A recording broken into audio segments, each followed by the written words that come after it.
Hi guys. तो ना इधर हज़ार के ऐसे हो रहा होता है कि किसी किसी ना किसी तरीके से इसे पता चल जाए कि मतलब इलुल इस तरीके से बिहेव क्यों कर रही है।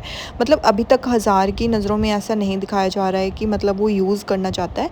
तो फिर वो मतलब उससे पूछता है कि मुझे बताओ कि क्या हुआ है। वो बोलती है कि मेरे को कुछ भी बताना नहीं है तुम्हें। वो बोलता है कि मैंने तुम्हें कहा ना कि मुझे बताओ कि हुआ क्या है तुम्हारे साथ। वो बोलती है कि तुम्हारी दिक्कत क्या है, मैं तुम्हें क्यों बताऊँ कुछ भी। तो हज़ार फिर उसकी तरफ ऐसे देखता है कि ज़िद्दी लड़की है भाई, कहाँ ही पल्ले पड़ गई मेरे तो।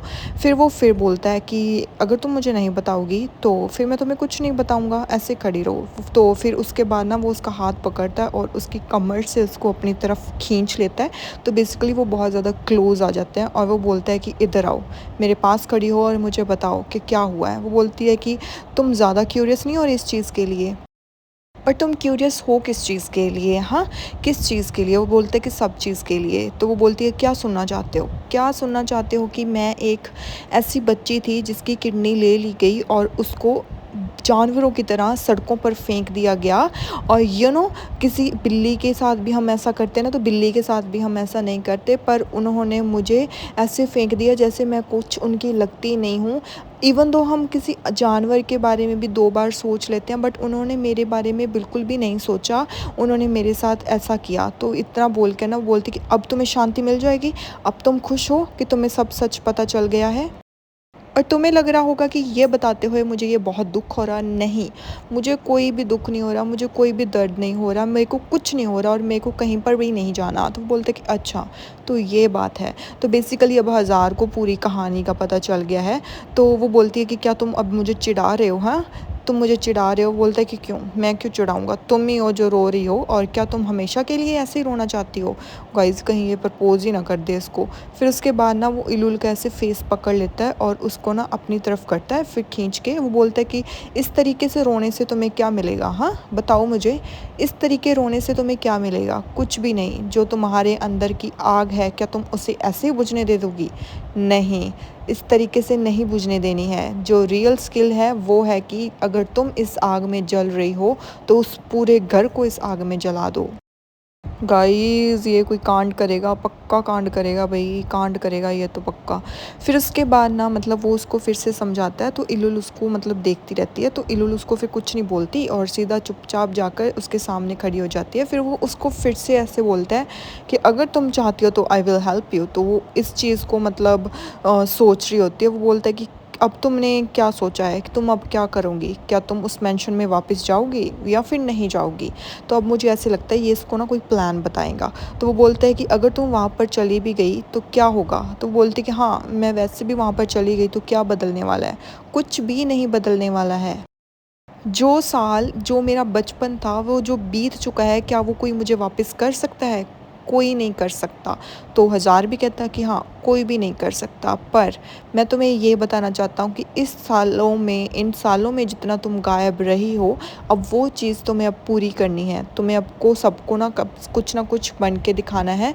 जो कल है वो कल में ही रहेगा, पर आज जो है ना वो आज में है। अगर तुम चाहो तो आज अपना बदल सकती हो। गाइस ये पक्का इलुल को उसके खिलाफ कर देगा भाई, आतिश और मिर्ज़ान के। आई गेस ये आतिश और मिर्ज़ान को दूर करेगा, 100% श्योर है मैं। फिर ना वो उसकी तरफ ऐसे देखता रहता है। तो फिर वो उसको पूछता है कि अगर मतलब तुम जाना चाहती हो तो जाओ, मैं तुम्हें कभी भी नहीं रोकूंगा और ना ही मैं तुम्हें यहाँ पर रोकने आया हूँ। I just want to tell you कि ये मत भूलना कि तुम्हारे पास और भी बहुत ज़्यादा ऑप्शंस हैं। ज़रूरी नहीं है कि तुम्हें जाकर भेड़िया का शिकार ही बनना है। तुम अपना दिमाग लगाओ और कुछ भी करो। अगर तुम मेरे साथ कार में बैठोगी और मैं तुम्हें तुम्हारी मेंशन वापस छोड़ दूँगा, जो भी तुम्हें ठीक लगता है तुम एक वो करो। पर अगर तुम चाहती हो कि जो तुम्हारे अंदर की आग है ये अच्छे से बुझ सके, वो मैं कर सकता हूँ। तो इलुल भी ऐसे हो जाती है कि कहीं ये मतलब मेरे को सही तो नहीं बता रहा।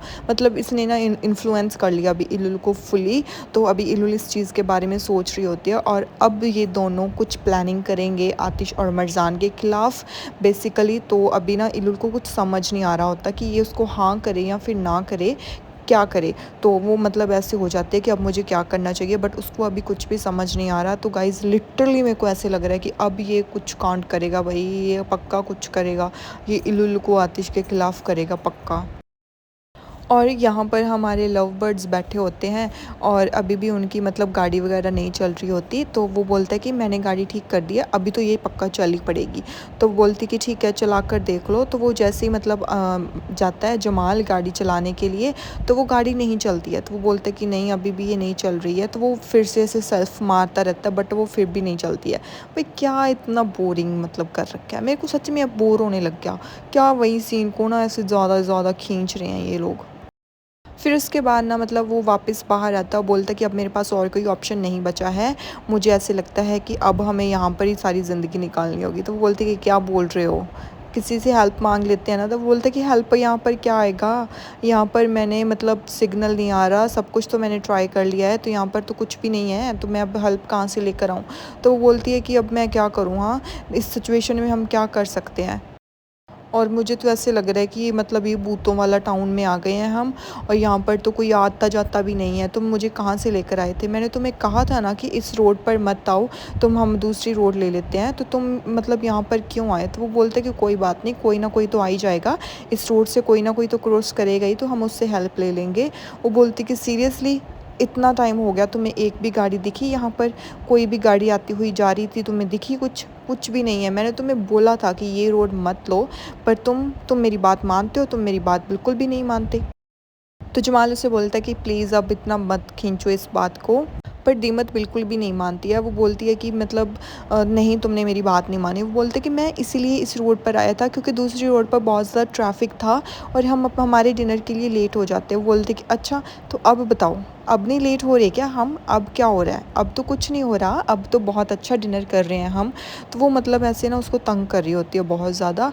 तो वो बोलती कि सीरियसली मतलब मैं यहाँ पर अब खूब इरिटेट हो रही हूँ। वो बोलता है कि मतलब यार तुम्हें सच में लगता है कि मैं ये सब जानबूझ कर करूँगा, इतना बड़ा और रेस्टोरेंट किया था और इतना ज़्यादा एक्सपेंसिव रेस्टोरेंट था और मैं उसे मतलब यहाँ पर खड़े होकर बर्बाद होने दूँगा, बिल्कुल भी नहीं। कितनी मतलब तुम वो हो गुस्से वाली। तो बोलती कि अच्छा मैं ग्रम्पी हूँ, मतलब मैं गुस्से वाली हूँ। वो बोलता है कि हाँ ऑफ कोर्स तुम हो ग्रम्पी। तो वो बोलती कि अच्छा ठीक है, मतलब ग्रम्पी सही, मैं ग्रम्पी सही। फिर वो अपने मन में सोचती है कि मतलब मैंने सोचा था कि ये आज डिनर पर तुम अपने दिल की बात मुझे बता दोगे कि तुम मुझसे प्यार करते हो, पर नहीं, तुम में इतना करेज कब कहाँ से कब आएगा। फिर उसके बाद ना मतलब जमाल उससे बोलता है कि ठीक है अब चुप हो जाओ। तो वो भी बोलती है कि हाँ तुम भी चुप हो जाओ, ठीक है ना, वैसे भी मैं यहाँ पर चुप रहकर ही बैठने वाली हूँ, अब मैं तुमसे कोई बात करना ही नहीं चाहती। अब तुम खुद मिस्टेक करते हो और फिर खुद मेरे पे बातें बना देते हो। वो बोलते कि उस प्लीज़ चुप कर जाओ, बहुत ज़्यादा तुम ज़िद्दी बकरी हो। वो तो दीमत उसे कहती कि तुमने मुझे अभी बकरी कहा। तो वो बोलते कि हाँ मैंने बकरी कहा। तो वो बोलती कि तुम हो बकरी, तुम हो ज़िद्दी। अगर तुम्हें मेरा यहाँ पर बैठना इतना ही खटक रहा है ना, तो मैं यहाँ से चली जाती हूँ। मैं तो एक अच्छी सी सिल्क मॉम हूँ। तो मतलब इतना सुनते ही ना वो मतलब स्माइल करने लगता है जमाल, क्योंकि और भी किसी तरीके से इनका टाइम पास तो हो नहीं रहा। इन्होंने सोचा भी अभी चलो यही कर लेते हैं। भाई तेरे को मौका मिला है, आसपास कोई भी नहीं है, एटलीस्ट टेल हर कि यू लव हर और कन्फेस कर ले, किसियाँ पिसियाँ कर ले, हगियाँ शगियाँ कर ले। पर नहीं, टाइम है, यूज़ ही नहीं करना आता इन्हें। कोई ना।